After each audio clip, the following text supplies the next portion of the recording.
بسم الله الرحمن الرحیم. ګرانو کتونکو لبخان شیرپوسټ تاسو په خدمت کې حاضر دی. کتونکو یو وارې بیا به خبره ترې کوم په پاکستان بچو تحریک باندې چې دې وخت کې د کراچۍ نه را روان دی او منصیرې پلا چې کوم دی نو دې ته قریب دی او ان قریب د چې پنډۍ ته به راورسي. نوې اپډیټس به در کومه، نوې صورتحال به در کومه. د کراچۍ نه لاهور او د لاهور نه چې کوم دی نو بیا اسلام آباد، خو دومره وخت کې د بېحس حکومت کې دا توان پیدا نه شو، دا ورته ذهن ته خبر رانله چې یو داسې ډله ده چې هغه د عوامو دپاره میدان ته راوتلې ده او ډېرې ښکلې مطالبې دي او د مسلمانۍ مطالبې دي او د ځان لپاره د آخرت د ښه کولو مطالبې دي. خو دې حکومت په هغې باندې د ټس نه مس نه شو چې اوس اخره کې پنډۍ ته رانږدې شو نو خندقې ورته کولو کړې، ورته چې کوم دی نو ګاډي ودرول، لارې ورته بندې کړې. نو تاسو غواړئ څه؟ په دې ملک کې تصادم او رواني حکومت غواړي، بل هېڅوک نه غواړي. او بیا د پاکستان بچو تحریک مشر علامه حافظ سعد حسین رضوي صاحب ډېره ښکلې خبره کوي چې موږ دې قوم ته دا لارې کولاوو، حکومت لګیا دی او دا لارې ورته بندوي. دا لارې بندول موږ نه منو، دا لارې د خلکو ته کولو کې، د ادارې ورته کولو کې، د افسران د دوی تابع کې، د عوامو طرف ته پاملرنه وکړي، د عوامو مسلې حل کړي، عوامو ته ارزاني راولئ او کوم چې ګستاخان دي د هغوی په ضد کاروایي وکړي. ډېرې روغې مطالبې دي. عافیه صدیقي دپاره اواز پورته کړي، هغه د امریکې نه راولئ. په دې کې دي څه؟ ګرانو کتونکو دې وخت کې مذاکراتي عمل شروع شو د دومره ورځو کې چې دا شپږ ورځې وشوې. شپږ ورځې دې کارکنانو خپل بچي پرېښي دي. شپږ ورځې دا په دې لارو باندې را روان دي، خو یوه پاڼه ته نقصان رسولی وي، یو ګاډی ته نقصان رسولی وي، بیا د حکومت ویلی شي.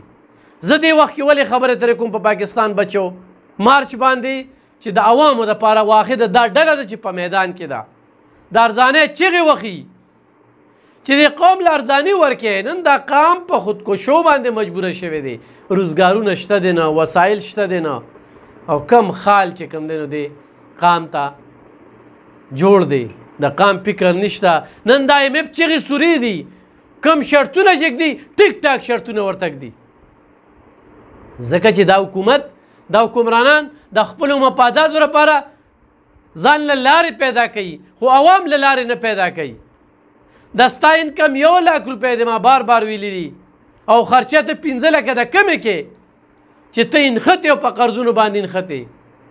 دا قام، دا د IMF قرضه اوس ختمولی شي، دا ورسیز هم ختمولی شي، خو ستاسو د چرچو دپاره نه، ستاسو د پیدو دپاره نه چې تاسو کوم حال په دې ملک روان کړی دی. نو دې وخت کې د مجلس شورا مشر او د مذاکراتي کمیټې مشر ډاکټر محمد شفیق صاحب هغه دغه مذاکراتي عمل کې لګیا دي او وزیر داخله رانا ثناء الله هغه سره نور ملګري. الله دې کی چې دا حکومت د عوامو دا مطالبې ومني، ذاتي مطالبې نه دي.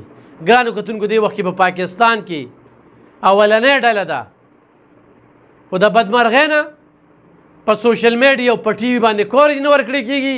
موږ ولې کورج ورکوو؟ د حق سره دې وخت کې ودرېږو، د حق ملګرتیا کوو چې دغه ډله چې خپل بچی یې پرېښي دي، مفادات هېڅ نشته، د حضور پاک صلی الله علیه وسلم په عشق کې راوتلې، خو د بدمرغۍ نه چې نن د اسلام خبره کېږي، په حقیقي معنو کې خبره کېږي، نو نن چغې په انډیا کې د هغوی خېجي، د هغوی نه چغې ویسته چې یو داسې ډله په پاکستان کې ده. نن امریکا چې کومه ده هغوی کره ماتم دی، خو پاکستان کې خوشحالي نه راځي چې یو داسې خلک چې را بیدار شوي دي او هغه په میدان باندې دي. نو د حکمرانان دوی کله هم دونه وي چې موږ خپلې خرچې او خپل اخراجات کم کړل او موږ قوم طرف ته پاملرنه وکړه. موږ په دې پویو چې دا ملک چا قرضداري کړې دی، څوک یې قرضداري کوي، په دغه هر څه باندې پیو، خو په تاسو باندې پیو چې تاسو مخلصي نه ښایئ. موږ د هغې خلاف یو، موږ د دې خلاف یو، او موږ غواړو چې قوم ته سانتیاګانې راشي. نن قوم ته ولې سانتیاګانې نه راځي؟ نن خو تاسو په قرضونو باندې چلې، نو قرضونه راځي او چرته کې ځي. نن خو د دې مل نه خلک ځي، صرف زه د 400 خبرو کوم د ورځې د حساب سره 250 پاسپورټ جوړیږي. دا 250 پاسپورټ ولې جوړیږي؟ دوی ځان له ویزې کوي، بهر ملکونو ته ځي، دلته روزګارونه نشته.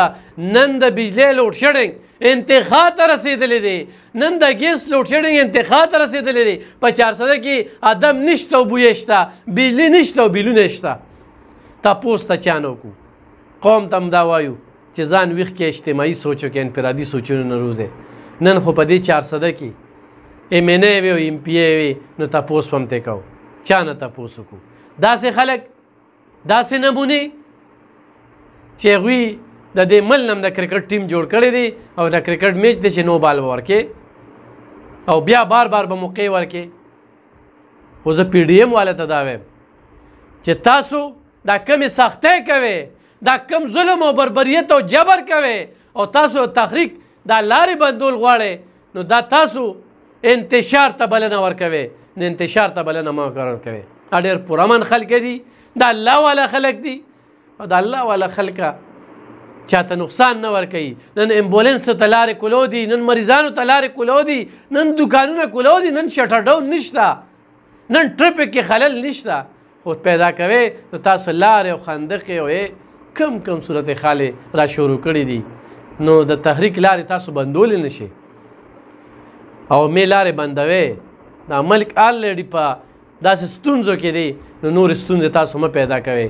د دې خپلو کورسو، د دې مزو نه، د دې پروټوکول نه، د چرچو نه روزئ. د قام فکر وکړئ او د ملک فکر وکړئ چې ملک په کوم ځای کې ولاړ دی. ګرانو کتونکو، په بل پروګرام کې به نور اپډیټ شریکوم. مننه.